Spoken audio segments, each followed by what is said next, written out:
Everybody, man, oh man, the Shepherds, I'm telling you, I got a smooth guy on the channel today. Ooh, this guy is thorough. And he come as a referral to me. So hold on, let me stop there. My name Anthony Brogdon, everybody. Sometimes I forget because I get excited about doing this strong inspirations. I am thrilled that the people take time to come on here to tell these stories. And man, you got one, I got one, we got one today that is going to blow your mind.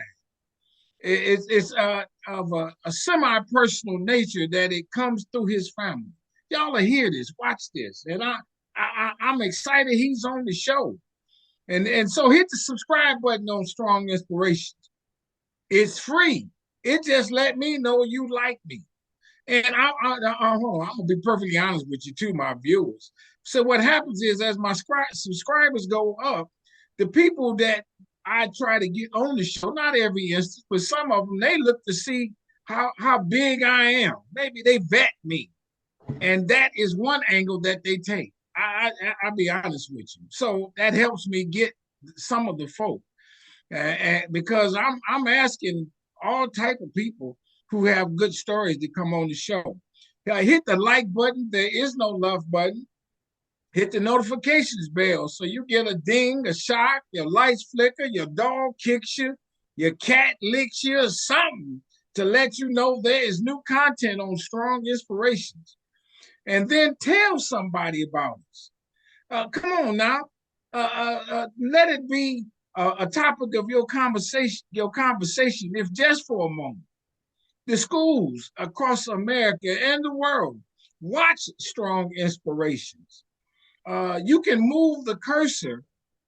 This is YouTube, as you know, and get past me if you so see fit, and get to the heart of what you want your students, your mentees, to learn as told by the guests that come on the show. Do that, my friends.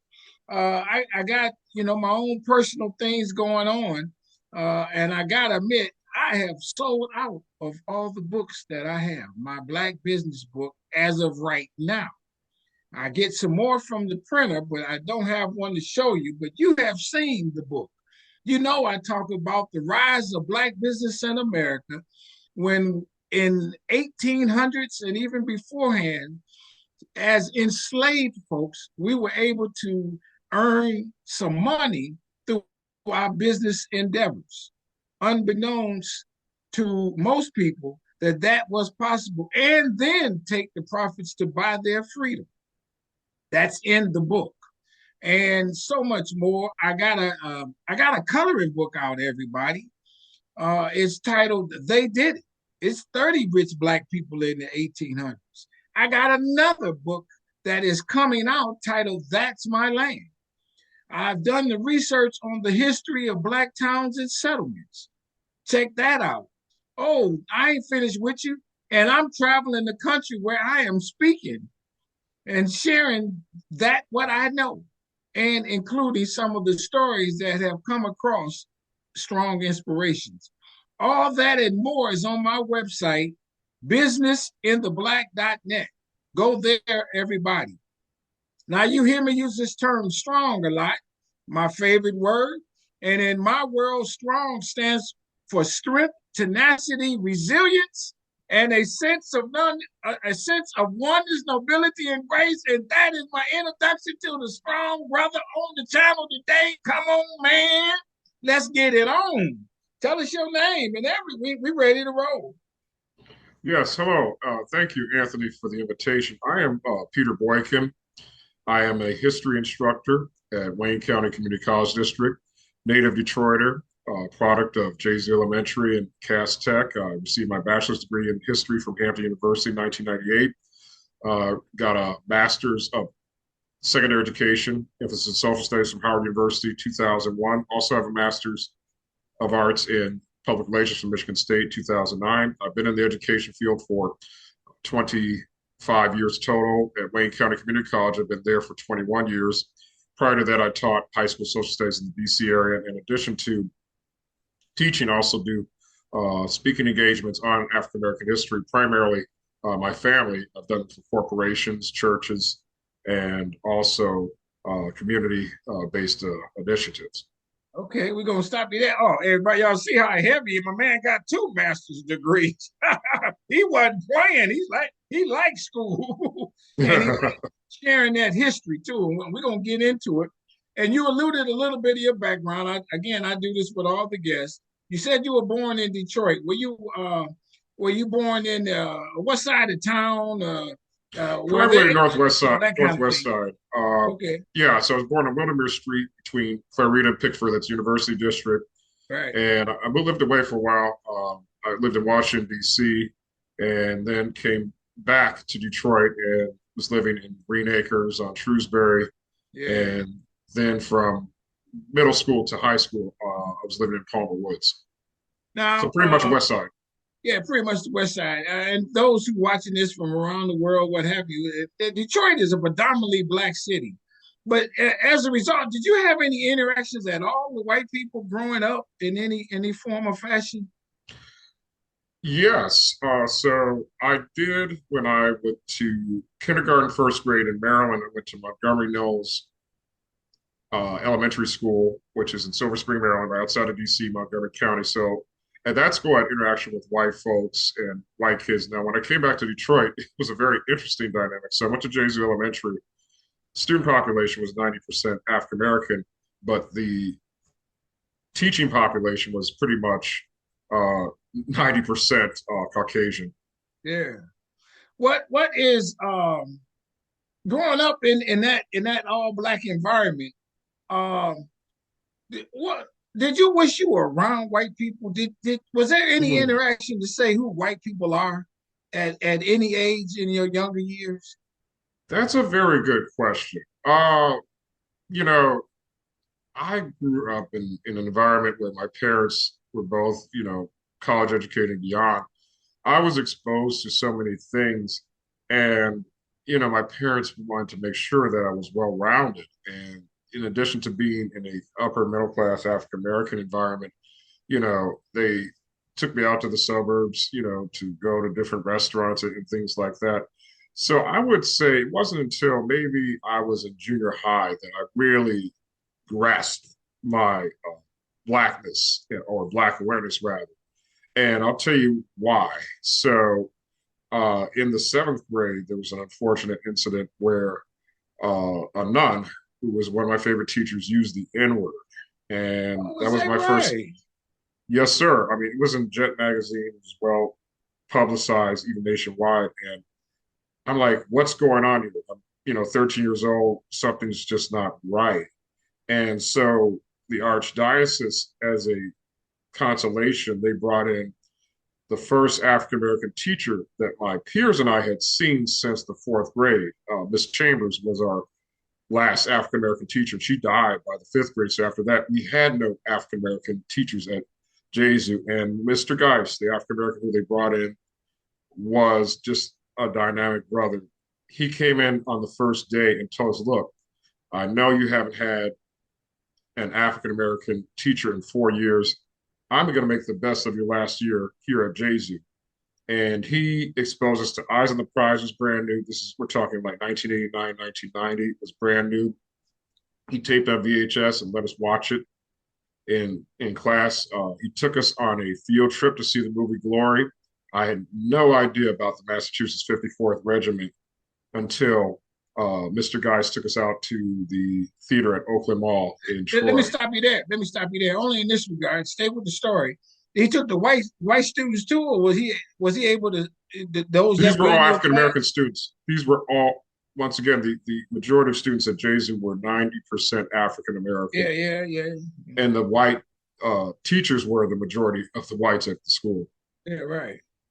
Okay. Hold on. I'm gonna go stay on that just a second. When the teacher used the N word, was that towards you or just in class in general? Do you remember? It was in general, and for the record, I was not there that day. I heard through the Okay. grapevine, basically, and it just was very disheartening, And my parents, explained it to me too that, hey, she's racist. The school was just not ready to change from the predominantly white dynamic to the African American dynamic. So it became pretty much African American by the 70s. And then I heard that Gladys Knight and her brothers, they sent their kids to Jay-Z when they were living in Detroit recording for Motown. So they've had some, famous people that have gone there. And Leah, the singer, she was like a couple years behind me. So you had Oh, some very really? Okay, I got heavy you. hitters going there. Yeah. And I'm gonna stay on this just a tag, just a little bit more. When okay, so Jesu private school, you got to pay for it and everything. And the students, the black kids, probably, and I'm taking liberties in saying this, know how to get study because their parents are pushing it on them. Probably Yes. know how to act a little bit better. Hmm. Um, but even despite that, she found a way to belittle the students by using that word, Oh even yeah. though she probably, I mean, no one did anything I would suspect out of line. Right. She used it in the nursery rhyme, like "eeny, meeny, miny, mo, catch it." She said "in" Oh, by the oh toe, and really? she claimed her excuse was she learned that growing up, and it was just a very tumultuous time. This was in seventh grade, and also at the same time too, I remember Mr. Hughes. He was our fifth grade. He was my fifth grade homeroom teacher again, seventh grade. He was white, and he was at that time, I would say, in his 20s or 30s. And he got very upset because we had to do these book reports, and somebody had cheated on the book report. And I think his true colors were starting to come out. Then I think after that year, he quit. He was getting frustrated. I'm not saying he was a racist per se, but Yeah, I just think that, like I said, the times were changing and they yeah, were not ready. And now, what I understand, Jesu today is they have African American principals laid, still majority African American. So it's a yeah. much different environment than when I was there over 30 years ago. Um, were you taught Black history, and how did you have an appreciation to want to use that as a part of your career path? I'm sorry, rephrase the question again. Were you taught Black history in elementary school or something like that? And how did you decide to use that as a part of your career path? Oh, when I was taught Black history, yeah. Well, uh, when I decided I wanted to go into teaching, I said I'm going to make sure that students get as much enrichment as possible about African American history, especially our people. I've been teaching at Wayne County Community College for 21 years. I have found the 18 to 24-year-old demographic, they don't know about African American history. I found people in the baby boomers who do not know about African American history. And they thanked me at the end of the semester. I mean, they said I have given them as much exposure to African American history as they had ever in their lives. Okay, when Black people say that, I think some of it is our fault because Oh there yeah. are so many resources available, not just in the educational classroom, but there are the Hmm. museums and everything else um, that they don't take advantage of. Is some of No. that? Yeah, what's your take on that? Oh, I agree. Well, I first saw that in Washington, D.C., so that's where I started my teaching career. I taught ninth and 10th grade social studies classes. And I remember I was going on a field trip with some students to the Kennedy Center. And I asked them, have you ever been to the Smithsonian? Now, mind you, all the Smithsonian museums are free. And they Right. said no. And these are suburban students living about 30 minutes from DC. They could catch a commuter train or the subway into the city. So, yeah, it just baffled me. And then even when I did my student teaching practicum while I was at Howard at a DC public school, it was a junior high school, same thing. These are kids in the city and they have a subway that you can take, and be in any part of the city, be downtown at a museum within, 20 minutes. It was just so mind boggling that they had not been exposed to that. And even here, seeing Yeah. that people have not been to the Charles Wright, have not Right. been to the Motown Museum. I mean, you have Right. all these crown jewels in their backyard. I mean, it's just unfortunate. Even, in other places, like I said, I've seen that young people Yeah. have not been exposed to a lot of things. Do you think that some of the lack of desire to learn on in terms of Black people is because of how negative Black history can be so often. That's Because a I tribute. mean, we see it in the movies, and I've heard people say, and I understand this concept. I don't want to see another slave movie. You know what I mean? Or you get a Oh, couple yeah. of them at a period of time. Okay, I saw one. I ain't got to see another one. What has been your take in terms of what has spurred their interest in learning Black history or the lack of? Well, let's look at lack of real quick. So, what you just said, I had with an African American female student who was a single mother about, I'd say about 10 years ago.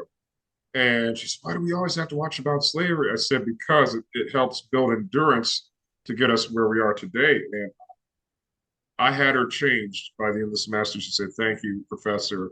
I have a whole different perspective now." And it's social and cultural conditioning. The schools do it. It's done in the home with the parents too.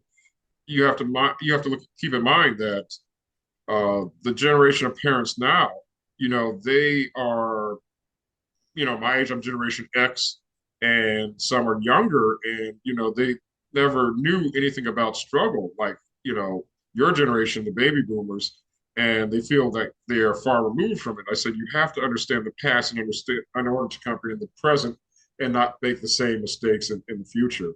So, and I also think social media is to blame too. It takes people's minds off of what they really need to know. And what really just bothers me now is I don't know if you've seen. So now they have this AI with Dr. King cursing and Yeah, yeah, all these yeah, falsehoods, and I'm like, that's not real history. I told my students that I said, do not look at these AI images on Instagram or yeah, Facebook of Dr. King. So this is not real. Real Dr. King was not like that. And that's why I yeah, tell them you need to look at authentic books, authentic videos, or things like what you're doing, platforms like this where you have scholars like myself coming on and telling truths about African American history. What in your classroom, and you pick whatever time period you want to say, what kind of students? Is there a go-to story that you tell that they be like, uh-huh, and it just that one or two stories really kind of flips the light on in their mind? Oh, yes. Uh, the one I tell is about my great great grandfather, Johnson Chesnut Whittaker, who was one of the first African American cadets to matriculate at West Point. So he was born a slave in 1858 in Camden, South Carolina, became free when he was 7 years old. And so he went to high school during Oh, let me Reconstruction. stop. How did he become free? His master freedom. That's all I know. His All master right. freedom. Yes. So he was born in 1858. So if you do the math, he was born in 1858, and it became free at age 7. So that's 1865. So basically, that's by the time of Reconstruction. The Emancipation Proclamation had been signed in 1863, but you still had slaves that didn't know they're free, and of course, we had Juneteenth that came in 1865. So he went to the University of South Carolina to Reconstruction. They had a high school for African Americans, did well, and he met Richard Greener. Richard Greener was a trailblazer, the first African American to get his bachelor's degree at Harvard, and he received his law degree from Howard and became dean of law school, was working for the U.S. federal government, and he taught my great great grandfather at the University of South Carolina. So he recommended him for West Point. And when Johnson Whittaker, my great great grandfather, got to West Point, Henry O. Flipper, who was the only other African American cadet there at the time, was getting ready to graduate. So Flipper and my great great grandfather were roommates. When Flipper left, my great great grandfather was the only one there, and he endured 4 tumultuous years of racism. They spat in his food. They sent death threats to him via handwritten letters. They said, "Cadet Whittaker, you'll be fixed. Keep awake." When they did revelry in the morning, where the soldiers lined up, they didn't recognize him. They would call him the N word. So then on April 4th, 1880, about a month and a half before he was scheduled to graduate, he was found in his room with his hands tied behind his head on the floor by his bed. Right earlobe was cut. There were pieces of glass by his face. So they concocted this story that he was trying to commit suicide in order to avoid an oral philosophy exam that was required for graduation. And they moved the trial to New York City a year later, 1881. His mentor, Richard Greener, represented him along with Daniel Chamberlain, who was white. He was an abolitionist, the governor of South Carolina. No cadet would testify that my great great grandfather had been framed. And so they ruled him as being guilty, and he was facing 1 year in a federal prison labor camp Hold the on. next year. Yeah. It was ruled as being guilty of trying to commit suicide? Yes, sir. I kid you not. No, But they how's that an offense? That's just like I got a mental problem. right. Well, they even had psychologists.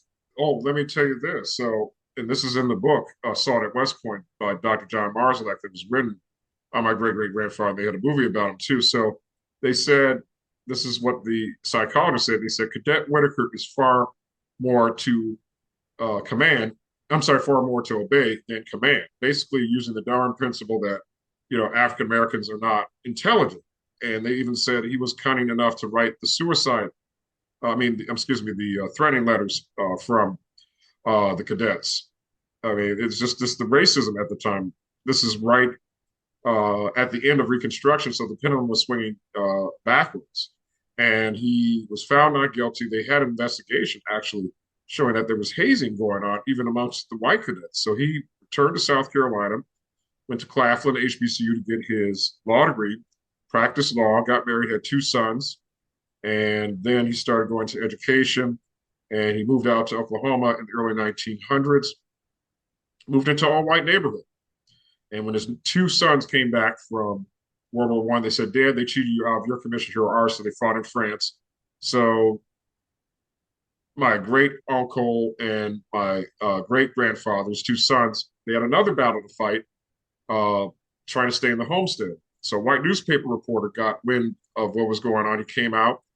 My great great grandfather told him what happened to him at West Point, and then he cabled in to the newspaper in Oklahoma City and used the headline "Negroes had arsenal." And after that, the attack stopped. So that's a story that I love to share with my students and tell them, hey, in the midst of all that's going on now in 2025 and with this fascism going on, my great great grandfather and the rest of my ancestors, as well as your ancestors, endured far worse, but we can survive. We can survive when we pass down stories like this. I'm gonna ask a few questions on the story. First of all, how did you find out about this?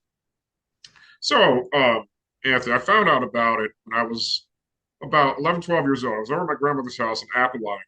She was a retired school teacher from BPS, and she had the original book that came out. So I'm in my grandmother's den. I pull this book out. I said, Grandma, what is this book about? She said, Oh, it's about your great great grandfather. Why don't you wait about another year or two before you read it? So then, well, one summer I read it, and I was just like, my goodness, this is just so horrendous. How could they have done this to my ancestor? He wanted to serve this country and prove that African Americans were just as qualified as whites, to survive. And by the time I read it, then that is when the movie came out. Assault at West Point with Samuel Jackson and Sam Waterston from Law and Order. By the way, it's on YouTube for free. And like I said, Is the movie about him or just West Point in general? it's about his experience at West Point. So the That's movie all. is about his, and Samuel L. Jackson plays. Does he play him? No, no, no. Samuel Jackson plays Richard Greener, his mentor, Oh, and Daniel Chamberlain is played by Sam Waterston, who was on Law and Order. Seth Gilliam is the actor who played my great great grandfather at West Point, but then they show my great great grandfather at the beginning of the movie when he's older in Oklahoma, and then conclude when he's older in Oklahoma. He is played by the great actor Al Freeman. If you remember, Al Freeman played Malcolm X in Roots 2, and then he played Elijah Muhammad in the Malcolm X movie with Denzel Washington. um, so you see this book laying around, and your grandmother tells you about it. This was her grandfather, right? Not her father. Yes, this is her grandfather. Yes, that's Her correct. grandfather. Paternal Um, grandfather. I mean, sorry, maternal grandfather. Yes. yeah. As a result of that story coming out, um, why did she just, I mean, at the age of 11, I mean, and I guess this is what I'm leading to. Sometimes the grandparents don't tell us the stories. Sometimes we're not astute enough to ask them, but we don't know to ask them. And they try to keep it, like my mom never went back to her hometown. Why do you think she tried to hold you up from hearing this? Well, just the sensitive nature of it. I guess she just didn't think I was mature. If I had read it at 11 or 12, I think I would have been able to handle it. But like I said, I remember when she was interviewed on CBS Connie Chung when the movie came out.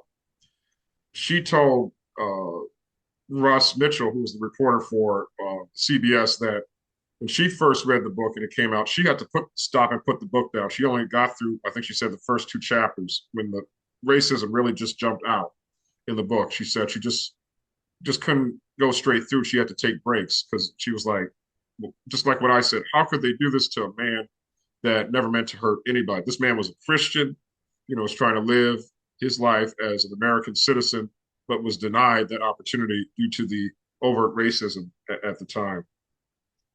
Who wrote the book? Did he write it? No, no, no. It was written by Doc. Okay, so the accounts of the book were taken from his Bible, which was his diary that was seized during the court martial. So the book was written by Dr. John Marsland.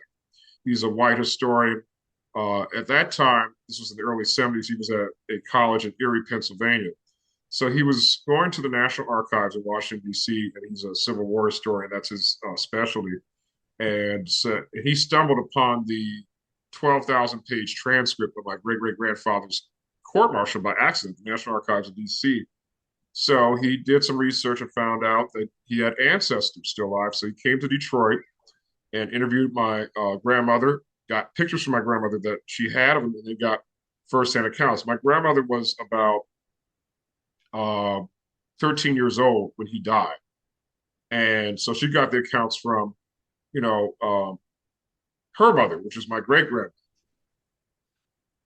What what what documents do you all still have in the family about this? Or have you donated them to a museum or something like that?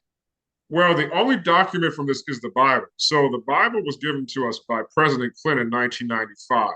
My dad had tried to get the Bible out for years because at the time he was a lawyer. He said it was, family property legally. He wrote to Congressman John Conyers, who was our congressman. So when the White House ceremony happened, the White House told us that the family would get the Bible back. So grandma got the Bible back. The ceremony was in 95, 30 years ago. It's still hard to believe it's been that long ago. And then the next year in 1996, she took it down to South Carolina State. It was the centennial of the university, and it was donated to the archives. And it was in a glass case.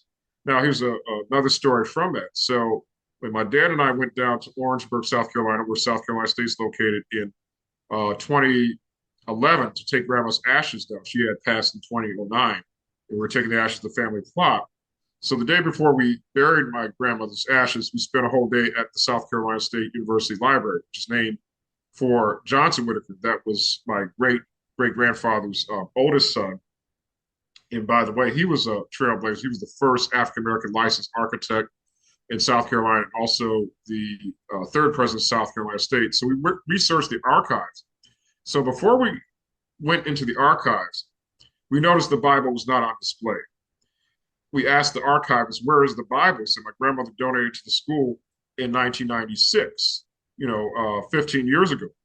And she said there was a changing of the guard with the administration. So the Bible was taken to a bank in downtown Orangeburg and put in a safety deposit box. She said, well, after you and your father finish doing your research, I will take you over to the bank. So we went over to the bank, went in a private room in the back and looked at the Bible. I took pictures and everything. So there is a uh, conclusion to this. So last year was the 65th anniversary of the Miller Whittaker Library. So my father and my cousin, Yeah, hold on. The 60th anniversary of what now? the Whittaker Library, the 65th Okay. anniversary of the library Okay. was last year. My dad and my cousin Elizabeth Whittaker Walker went down. My cousin was speaking on our family history. So when she went down there last year, she said they got the current president of South Carolina State got the Bible back out. So now it's back out on display at the university. So that warms me to see that, and I hope to get down there soon so I can see it once again, because my grandmother wanted the Bible to be out for the public to appreciate it, and I told the family if they did not appreciate the Bible, I would see if we could get it put in the National Museum of African American History in D.C. on display. But I see that things have gotten back to the way they should be with the Bible being on public display. I didn't want it. My dad didn't want it. The pages were fading old and crumbling. We've got enough artifacts from the Boykin side of the family. So having it on public display, I think, is a better situation where everybody can appreciate it. When you talked about the Bible at the beginning, you said that that was his notes of Diary, what had yes, he happened to him. He documented. wrote in the Bible Yes, as a personal diary or something. yes, sir. He wrote everything that happened to him at West Point.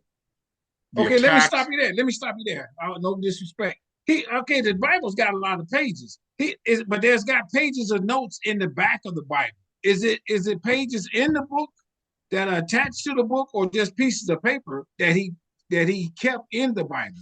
From what I can recollect, he wrote like on the front cover of the Bible and actually throughout it. He didn't put any pages in. I know So it's hard to fathom, but and you would suspect that that Bible probably has to go back to what years again? so he was at West Point from 1876 to 1880. Is the Bible like the King James version and it's red type, or what do you I remember can't that? I I can't tell you what version it is. Like I Yeah, said, yeah. I just saw the Bible once in 2011 researching the Ark. Well, I saw it twice. So I saw it at the White House ceremony in 1995. I didn't even look through it then. My grandmother had it. And I actually touched and opened the Bible in 2011. Um, as a result of the Bible and what happened to him, are there stories of how he was able to cope from that experience? I know he went on and had a fruitful life. Are there stories that he would have flashbacks or mental breakdowns or anything like that later in life because of nightmares or anything that you might recall? Not that I know of. Not that I know of. What I know is that he used that incident to build himself up to be a successful father, a successful educator, and a successful lawyer.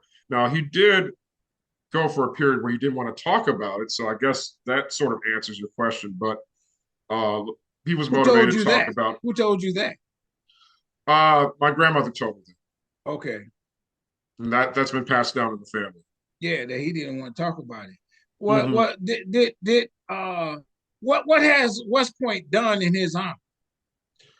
To my knowledge, nothing. Nothing. I actually, like I said, I do paid educational speaking.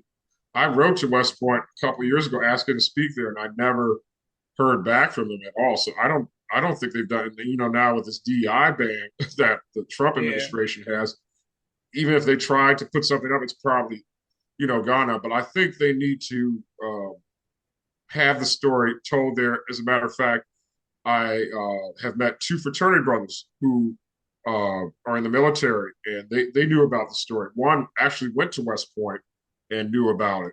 So the story, from what I understand, has been told. But like I said, in this anti-DEI climate in Yeah. 2025, I don't think it's unbeknownst to people, and it needs to be told because now you've had six African American women who graduated from there several years ago. So basically, they and Benjamin Davis and Colonel Charles Young and all the other African American men and women who come through West Point, they stand on the shoulders of Johnson Whittaker. What for those who don't know, what is West Point? West Point is the United States Military Academy. It's in West Point, New York, about 100 miles up the Hudson River from New York City. So this is where you get trained, if you want to go into, I mean, you could go anywhere to go into the military, but I mean, just having a West Point's like one of Harvard, basically, I mean, like you have, West Point, then you have, Navy, then you have the Air Force Academy. Okay, so yeah, West Point is the Army University in the United States. If you had your opportunity to see what you would want, what would you want West Point to do at this point? Well, like I said, I would like for them to have my great grandfather mentioned to say if they have a class on the history of West Point, mention him in that. have some type of, monument. And also, like I said, I would love the opportunity to go out there and speak, to the cadets about my great great grandfather. So that pretty much, Anthony, that's all I'm asking. Yeah. Well, I mean, and it would be good if they dedicated a room to him or put a plaque of his picture. I mean, do you have a picture of him? Have y'all Oh, I seen have tons. Yeah, I have a couple Okay, pictures of him. Yes. As a matter okay. of fact, when we went to the White House in '95, the White House blew up a picture, two pictures of him. One of him in uniform standing by a tent, and then another one of him in a suit.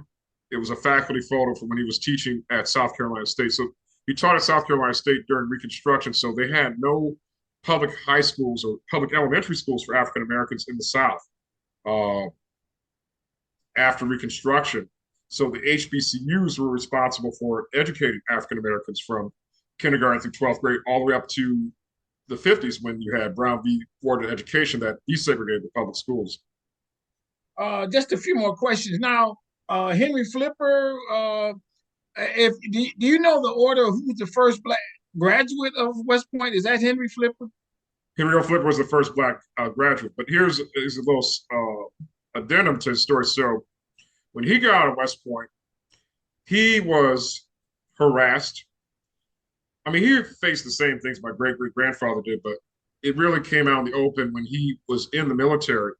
He was harassed, and they thought, he was having relations with a white woman. So they basically drummed him out of the military. And ironically, in '99, 4 years after we received the posthumous commission of second lieutenant from my great great grandfather, Henry O. Flipper is pardoned by President Clinton. So that, I mean, it's just so ironic. So my great great grandfather gets a posthumous commission, and then in '99, Henry O. Flipper is basically given reparations with a pardon for Okay. the misjustice that he experienced that in the military. Now, another one just came up. So after in your father's passing, after he had passed, they did graduate him. I mean, my great great grandfather. You Yes, said father. yes, No, yes. he did not. He did not graduate. No, So I mean, they don't give him an honorary graduate degree at any point. no. So after the investigation of the court martial, they said that my great great grandfather had failed philosophy. That was the reason for his dismissal from West Point. So he never did get the degree from West Point, even in his death, No, sir. with one class left. Yes, sir. Oh my God. Total miscarriage of justice. Yes. But then, and I'm reiterating what you said, but then he goes on and gets college degrees from somewhere else.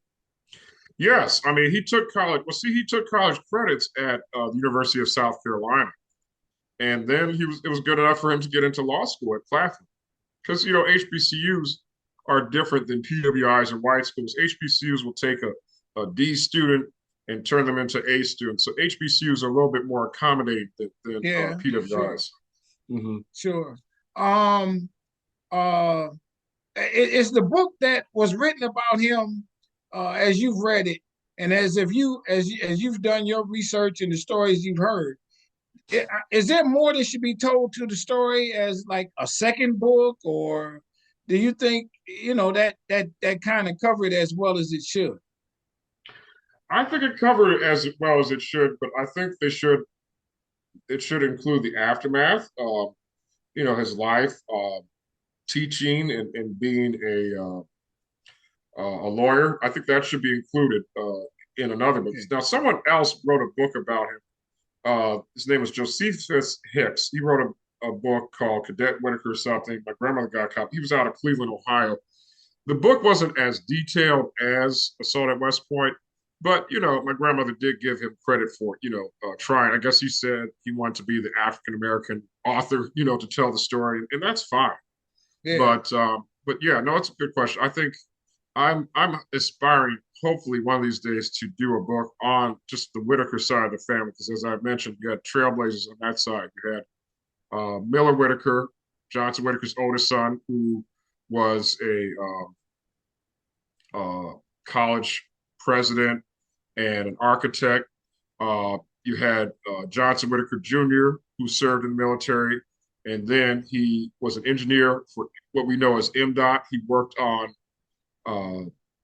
Willow Run Freeway, which is 94, and some other highway projects in Michigan.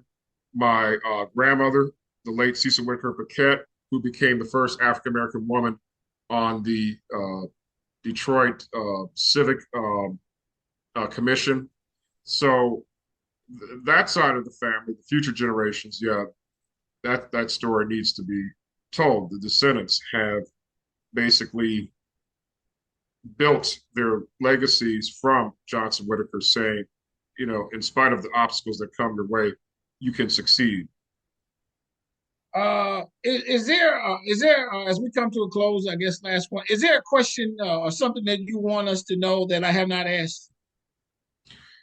Uh, no, no, not at Oh, all. really? Okay.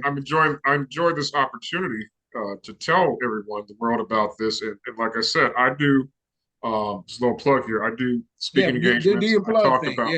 Yeah, I Yeah. talk about my family history, namely Johnson Whittaker. It's a story that needs to be told. And I've done even speaking engagements on African American Jewish relations since the Civil War. So if anybody is interested in having me speak to your church or school, whatever, you can reach me. My email is Boykin, Boykinpe, all lowercase letters, at gmail.com. And you can. This is an amazing story. And even in my book, I talk about. I don't know if he's the one I talk, but there's a couple other guys that they kicked out of West Point, and then Oh, eventually there are a lot. yeah, there were a lot during that time. I have one But more thing to say. yeah, go ahead, So, go ahead. so we found out the White House ceremony. There was a West Point cadet by the name of George Washington Murray, and he endured the same thing that my great great grandfather did, and he died of a young age, and so they could not trace his descendants, and he was kicked out of West Point, and they were trying to clear his name, and nothing has been said about him, since then. I'm sorry, no, his name was I gave you the wrong name. His name was James Webster Smith. James Webster Smith was his name, and Mm-hmm. nothing has come out. And his name came out because Congressman Spratt, who was from South Carolina, he was one of the people that pushed for my great great grandfather to get the commission. He brought the name up during the press stakeout outside the White House. And my family, I said, wow, we didn't know, about him. So yeah, there were a lot others who endured the same thing. Like I said, Flipper endured it.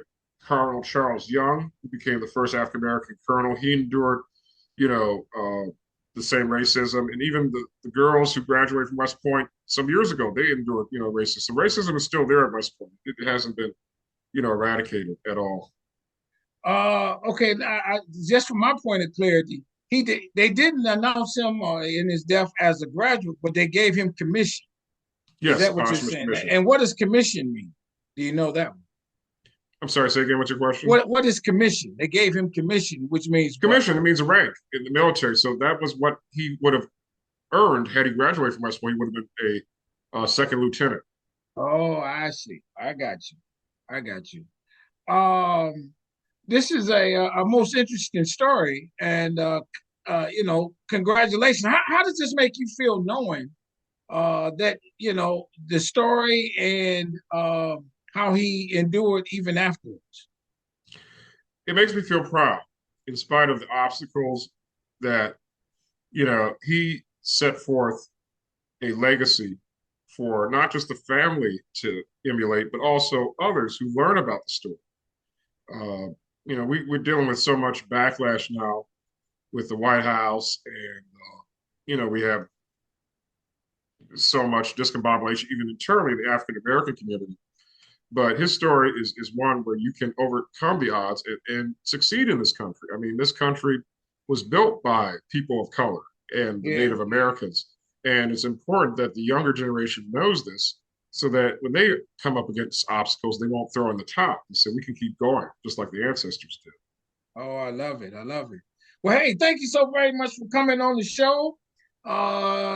Strong inspirations, everybody. Hit the subscribe button. Hit the like button. There is no love button. Hit the notifications bell so you get notified when the videos come out. And And to you, my brother, I say this, and I mean this with all sincerity. Stay strong, stay safe, stay on your grind. Keep telling this. Thank you. You Write keep something telling up stories yourself. too. Put You it keep in telling. your words. Yes. I highly suggest that, so that when you do go out and you speak, you got a book or something you can sell. And I don't care if it's a pamphlet or something, but of your other family history, you're prolific enough for that. And so, just a record, suggesting on my behalf. Everybody go to my website, businessintheblack.net, get you the books and hear where I'm speaking and things of that sort. And with that, I'll say I thank you so very much for coming on the show. I really appreciate it. Very well done. Thank you, Anthony. You take care. Have a good one. Likewise. Okay.